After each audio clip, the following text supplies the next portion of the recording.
मी वांग्याचं भरीत बनवणार आहे. त्याच्यासाठी मी हे वांग भाजून घेते. वांग्याला पहिले तेल लावलं आणि असं भाजायला ठेवलं गॅसवरती. हे बघा वांग भाजून झाले. आता गार पण झालेलं आहे. ह्याचे सिलटे असे साफ करून घ्यायचे सगळे. हे काळं काढून टाकायचं. हे मी सिलटे काढलेले आहेत आणि याला गार पाण्याने धुवून घेतलेलं आहे, कारण तर करपटलेला वास नाही आला पाहिजे म्हणून. आता मी याचं भरीत बनवणार आहे.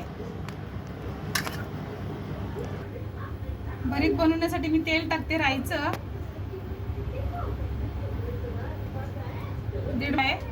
तेल गरम झालं माझं. थोडंसं राई जिरा टाकला आणि हे कांदा टाकते. कांदा असाच भाजायचा, ना जास्त कच्चा ठेवायचा ना जास्त भाजायचा. हे लसण आणि हिरवी मिरची आहे, दरदरा वाटलेली आहे, थोडीशी जाडसरच आहे. अशी हळद टाकते 2 चमचे आणि मीठ अर्धा चमचा. वापरायचे नाही आपल्याला, बस एवढंच. हे वांगे टाकते आता आणि मिक्स करते.